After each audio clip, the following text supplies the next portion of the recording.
मंत्री जी, गर्दन थोड़ा ऊंचा करके चलो। ऐसे तो तुम पता नहीं किस किस से टकराओगे। महामंत्री जी, आज मैं बहुत चिंता में हूँ। चिंता में है? अरे जरा हमें भी तो बताइए मंत्री जी, किस चिंता में हो? मंत्री जी, हम बिल्कुल नहीं चाहते हमारे इस राज्य में कोई चिंता में रहे। महामंत्री जी, आप हमारी चिंता का निवारण नहीं कर सकते, इसलिए हम आपको कुछ नहीं कह सकते। हम जानते हैं मंत्री जी आपकी चिंता को और आपको। आज महारानी ने आपको बहुत उल्टा सीधा कहा, बहुत कुछ कहा आपको, हम सब जानते हैं। मंत्री जी, महारानी जी की बात सुनकर तो आपको अपने आप से घृणा हो गई होगी कि मुझसे बहुत बड़ा पाप हो गया। हम जानते हैं महामंत्री जी, ये सब आपकी चाल है। चालबाजी? चालबाजी तो आपकी थी मंत्री जी, जो आपने खुद रची थी। महाराज का विवाह रचाकर और उस महल में नई रानी लाकर उनकी जिंदगी में महाभारत कराना चाहते हो। मंत्री जी, शायद तुम्हें पता नहीं, मैं वो नाग हूं जिसे एक बार डस लूं वो पानी नहीं मांगता। आपने तो हमारा फन कुचलना चाहा, पर हमारा फन इतना भी कमजोर नहीं कि तुम जैसा उसे कुचल जाए। षड्यंत्र तो आपने रचा था, और वो षड्यंत्र अब षड्यंत्र नहीं, महा षड्यंत्र बन गया है। आप आएगा खेल का असली मजा जब भरी सभा में आपको फांसी दी जाएगी।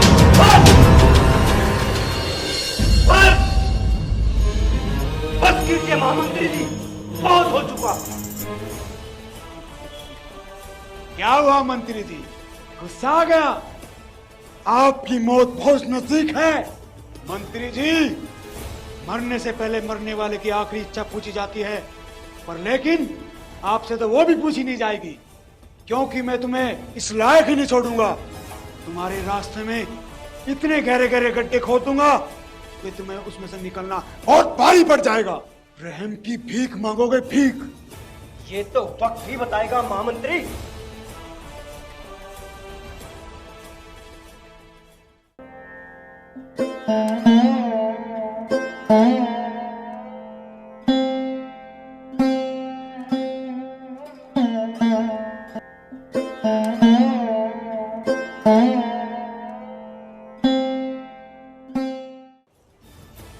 महारानी को नागराज का दंडवत प्रणाम। प्रणाम महामंत्री जी, कैसे आना हुआ आपका? मैं तो आपका मुखड़ा निहारने आया था रानी जी। आपको देखकर ऐसा लगता है कि हमारे महल में कोई स्वर्ग से अप्सरा अवसर की है। आपकी सुंदरता का वर्णन मैं अपने शब्दों से नहीं कर सकता। आज तक मैंने आप जैसी सुंदर नारी को अपने सपने में भी नहीं देखा है। एक बात पूछूं रानी जी?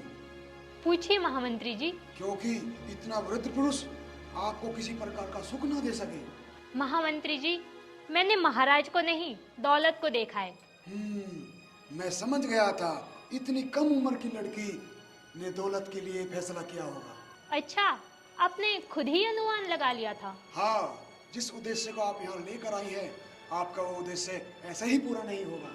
क्यों महामंत्री जी? क्योंकि इस राज्य में, इस महल में जितनी भी धनमाया है, उसमें से आधे से ज्यादा मैं अपने कब्जे में ले चुका हूँ, और बची हुई धनमाया को भी जल्दी ही मैं अपने कब्जे में ले जाने जा रहा हूँ।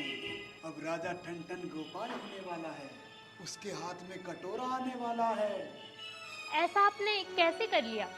बस रानी जी, सबसे पहले मैंने राजा के सामने अपना विश्वास जमाया, फिर महारानी के सामने विश्वास जमाया, फिर क्या था, राजा ने राजकोष की चाबियां सभी मुझे दे दी। ओह, तो राजकोष की चाबी आपके पास है? बिल्कुल सही समझी रानी जी। उस धन में से मैंने थोड़ा थोड़ा कर कर अपने पास जमा कर लिया है।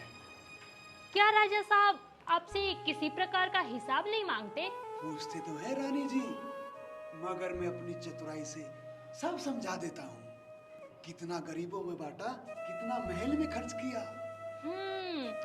इसका मतलब ये सारी दौलत आपके कब्जे में है महामंत्री जी। बिल्कुल सही समझा आपने रानी जी। आप समझी सारी बात। इसलिए मैं आपको समझाने आया हूँ। तो आपको ऐसे लोगों से हाथ मिलाना चाहिए जो आपके काबिल हैं, ना कि किसी विरुद्ध पुरुष से जिससे आपको कोई सुख ना मिल सके। फिर ये महाराज किस काम के हैं? वो तो बस एक कठपुतली हैं जो राजा के नाम से नाचते रहते हैं। जिस दिन ये ऊपर गए उस दिन मैं यहाँ का राजा बनूंगा, और जो मेरा साथ देगी वो यहाँ की रानी बनेगी। सोच लो रानी, आपने किसका साथ देना चाहिए और किसका नहीं। बात तो आपकी सही है महामंत्री जी, लेकिन आप ज्यादा किंतु परंतु के चक्कर में न पड़े रानी जी, नहीं तो आपके हाथ कुछ भी नहीं लगेगा। आप हाथ मलती रह जाओगे, और मैं जब राजा बनूंगा तो मेरी रानी बनने के लिए कोई भी तैयार हो जाएगी। सोच लो, समझ लो, मैं आपको हर तरीके का सुख दे सकता हूँ। महामंत्री जी, अगर मैं महाराज को छोड़कर आपसे मित्रता कर लूं तो कैसा रहेगा? सोने पे सुहागा। हमसे मित्रता करके आप ऐसी रचना रच जाओगी कि आपका आने वाला समय खुशियों से भरा होगा। हर कदम पर आपको हर प्रकार की खुशी मिलेगी और दौलत में खेलोगी। बस इस बात का खुलासा कहीं मत करना रानी जी, नहीं तो मैं कहीं जाऊंगा और तुम कहीं जाओगी, सारी कहानी खराब हो जाएगी रानी। महामंत्री जी, मुझे इस महल में महारानी बनना है, रानी नहीं, क्योंकि अभी इस महल में महारानी कोई और है। रानी जी, इस नागेश्वर के पास हर मर्द का इलाज है, क्योंकि इस नागेश्वर ने सबको मीठा जहर पिला रखा है। ये नागेश्वर कभी भी किसी को भी डस सकता है। बहुत ही चतुर हो महामंत्री जी। और मेरा डसा हुआ भी पानी नहीं मांगता। उस महारानी को इस महल से कैसे बाहर निकाला जाए, सबसे पहले हमें यही कार्य करना है। रानी जी, अगर आप मेरी चतुराई से चली ना तो मैं आपको ऐसे मंत्र दूंगा कि उस रानी को इस राजमहल से जल्द निकलवा दोगी आप। ठीक है महामंत्री जी। बस सिर्फ आप ही इस राज्य की महारानी होंगी, और ये सारा राज्य आपकी मुट्ठी में होगा महारानी जी, मुट्ठी में। रानी जी, महारानी को निकलवाना तो बहुत आसान है, अगर आप महाराज को हद से ज्यादा प्यार जताओ और अपने बदन की खुशबू से राजा को मदहोश रखो, और महाराज को महारानी के कक्ष की तरफ एक पल भी नहीं जाने देना है। आप एक स्त्री हैं, और स्त्री को एक पुरुष में कैसे काबू में करना है आप भली भांति जानती हैं। मैं महाराज को अपने प्रेम जाल में ऐसा फंसाऊंगी कि वो फिर कभी बाहर नहीं निकल पाएंगे। प्रेम जाल में नहीं महारानी जी, झूठे प्रेम जाल में, क्योंकि असली प्रेम तो हमें करना है। आप चिंता मत करो महामंत्री जी। अच्छा, मैं चलता हूँ रानी जी, ऐसा ना हो कभी यहाँ महाराज आ जाए। ठीक है, अभी आप यहाँ से जाइए। प्रणाम रानी जी।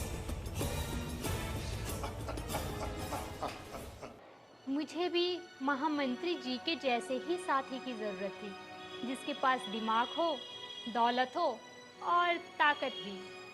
अब तो कुछ ही दिन में मेरी जीत पक्की है और मैं रानी से महारानी बन जाऊंगी।